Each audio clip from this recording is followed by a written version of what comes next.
que é um caso de interposição com intermediação. Então, em diligência, uma empresa importadora por conta e ordem, foram localizados vários documentos vinculando operações de diversas adquirentes como empresa de despachos. Nos documentos da importadora, mensagens eletrônicas, foi constatado que pessoas da empresa de despachos intermediavam operações a diversos clientes no país, a serem realizadas por Santa Catarina para usufruir do benefício do ICMS denominado Proemprego.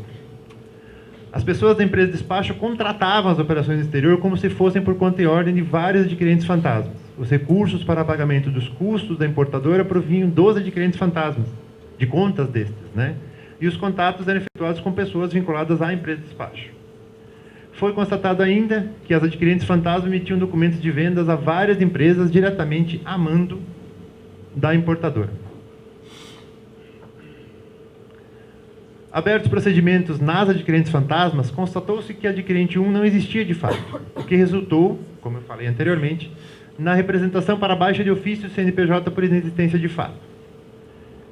Dessa análise, resultou o caso 3, que eu também vou citar, aproveitando o tempo que me resta. A contabilidade da adquirente fantasma 2 se mostrou imprestável e inidônea, não sendo possível constatar a origem dos recursos. A falta do fornecimento de documentos e o não atendimento a intimações impediu a identificação dos adquirentes ocultos. Como não foi possível comprovar a origem dos recursos, foi efetuada a representação fiscal para fins penais, representação fiscal para inaptidão do CNPJ da adquirente fantasma 2. Não, purou. Vamos lá. O caso 3 decorreu de que existia um sócio comum entre a empresa inexistente de fato, no caso 2, e outra, com operações suspeitas de comércio exterior, que levou à realização de diligência em empresa de comércio exterior, aqui denominada parceira. Ressalte-se que da diligência realizada, resultou a comprovação de que os adquirentes ocultos em operações realizadas pela adquirente fantasma 1, do caso anterior, caso 2, perdão, e os documentos obtidos resultaram em representação fiscal para fins penais de vários envolvidos naquela empresa e nas suas operações. Ou seja, a empresa, a adquirente fantasma do outro caso, não foi localizada, mas a localização do sócio permitiu, nessa segunda empresa, localizar documentos que fundamentaram várias representações por vários crimes e também para inaptidão e outros dados da empresa. A parceira realizava basicamente operações para terceiros, tendo realizado em 2 anos 17 operações de comércio exterior por conta própria, de um total de 222 operações. Dessas 17, em 11 foi possível identificar o real adquirente. Nas 6 restantes, a parceira não logrou comprovar a origem, a disponibilidade e efetiva transferência dos recursos empregados nas operações. Lançamentos inidôneos, saldo credor de caixa e sócios sem capacidade econômica representavam o normal, e o aumento de capital por parte desses sócios causava distorções em todo o fluxo da contabilidade da empresa. Foi formalizada a representação para a inaptidão do CNPJ da parceira por não ter comprovado a origem, a disponibilidade e a efetiva transferência dos recursos.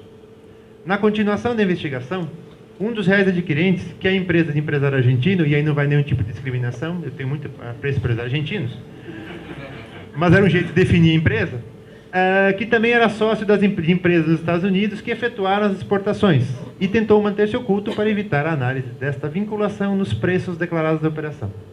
No curso do processo, foi constatado subfaturamento e também a apresentação de documento falso no despacho.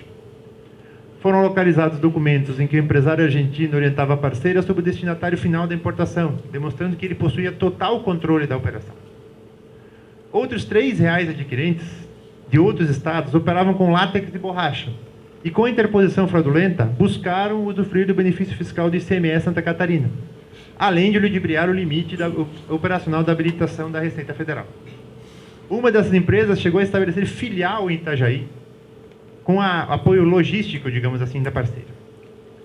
Por fim, foi constatada uma outra empresa que foi constituída sob o guarda-chuva da parceira para realizar interposição fraudulenta e aproveitar negócios de oportunidade que surgissem quando do trabalho da Receita, no seguinte sentido: uma determinada empresa tinha uma operação e, por qualquer motivo, era investigada pela Receita. Eles tentavam desviar para essa empresa que eles constituíram, para poder tentar ludibriar os nossos controles. Ou seja, é quase uma organização criminosa.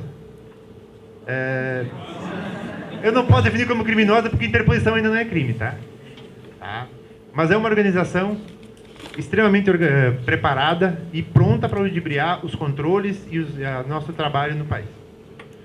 Bom, em relação aos reais adquirentes, foram lavrados autos de infração para a cobrança da multa de 10% do valor das operações, tendo em vista a cessão do nome. Ou seja, nesse caso, a empresa, as operações foi lavrado o auto de 10% e a inaptidão da empresa parceira.